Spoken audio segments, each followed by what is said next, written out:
Have you ever had a tire go flat that you need to replace and you're wondering if your tires are still on warranty, but you don't have those documents with you?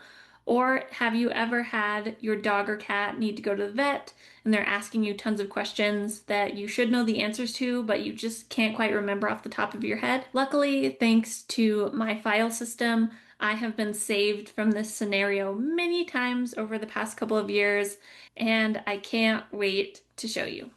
Hello, I am Jessica, and I'm so glad you're here. I am a digital freedom coach, and my goal is to really help you make your digital life match your values so that you can focus on the things that matter most to you. Whether you have goals for exercise and fitness and health, whether you have goals to be creative, whether you just want to be more present with your relationships and have more meaningful friendships. This is the third video in a three-part digital decluttering series. And so if you are interested, you can go back and watch the one on decluttering passwords and accounts and the one on decluttering photos.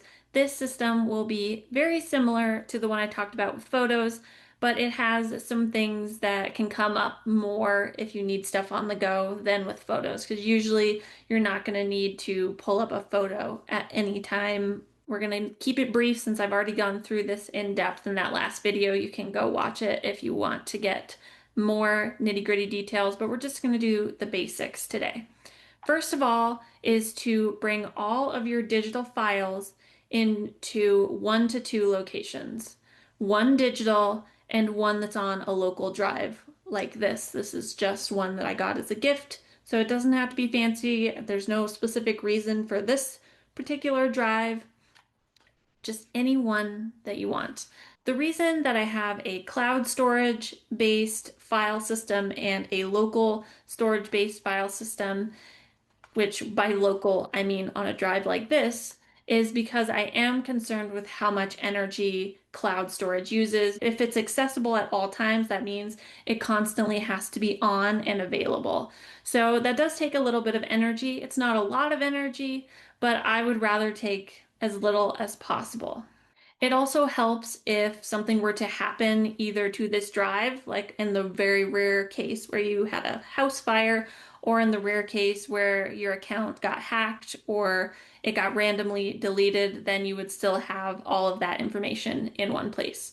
So that's the first step, is to combine everything into 1 or 2 easy to reach spots, and then to get rid of every other little account that you have lingering around. If you saw my digital minimalist phone tour, you saw that I was in the middle of transferring all of my files and photos from Google Drive to Proton Drive. I just want to encourage you to do this step before you move on to decluttering.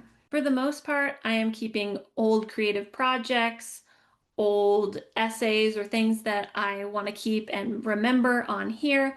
And then anything that I think I'm going to have to access on the go, or that's something I really don't want to lose and need 2 copies of it, I will put that on the cloud drive as well. Things I would consider keeping on the cloud-based drive are things like your car records. I like to have digital versions just because it makes it easier to find than having a bunch of paper ones stuffed into the glove box. I also keep medical records in there, and I keep pet records so that if someone asks me a question and wants to know like how the result of a certain test went, I can go in there and pull it up and say, okay, this is when they had their shots and this is when we're due for shots next. I also have a list of books that I want to read. I follow a librarian who shares her favorites online, and I just put the ones I'm interested in reading with my kiddo on there. And so when we go to the library, I pull up that list and I can see if any of those books are available so that we can check them out. If you don't have a password manager, you might also want to keep some of your passwords on a Google Doc or a Proton Doc or somewhere like that so that you can access them. That's something that I shared in the password decluttering video, and I have a lot of other tips. So if you're interested in those, you can go watch that video next. And with things like taxes, you'll want to keep those for the recommended 7 to 10 years. And after that, you can delete the older ones. I like to keep a tax folder, and then within that tax folder, I have each year so that I have all of those things if something were to come up. Then you can go through and declutter everything and figure out things you want to keep, things you don't. And like I suggested in the last video, you can have a folder for things to delete later or to come back to if you're not sure about something and you're too afraid to delete it in the moment. But I do want to encourage you to not let fear be the deciding factor behind keeping everything.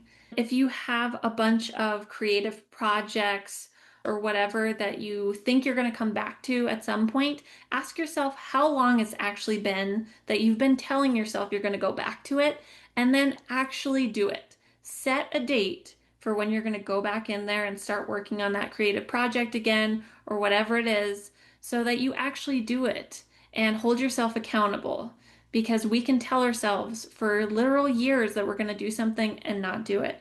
I remember back when I got out of college, I was a creative writing major. I promised myself I would keep writing, even though I was going to work some other jobs until I could get a writing job. And I found myself 2 years later realizing I hadn't been writing at all, and it felt terrible. So don't let that happen to you. I know how painful it can be, and if you want support in actually making those creative moves, I started out as a creativity coach, so I know what I'm talking about, and it's definitely one of my motivators with doing this digital minimalism content is I know that when we get out of digital distraction, we can actually do the things that we most want to do deep down. Please, please, please do the things that you really want to do in life because we're not here for that long. So that's it. That's the three-step process. Number one is to compile everything into the final destination before you even start organizing or decluttering. Step two is to figure out what organization system is going to work best for the way you think and the way you look for things. Consider the last time you were looking for a file and where you looked. And then you can figure out a system that's going to go with your intuitive style. Then step three is to declutter and to really be on to yourself about your reasons for keeping something.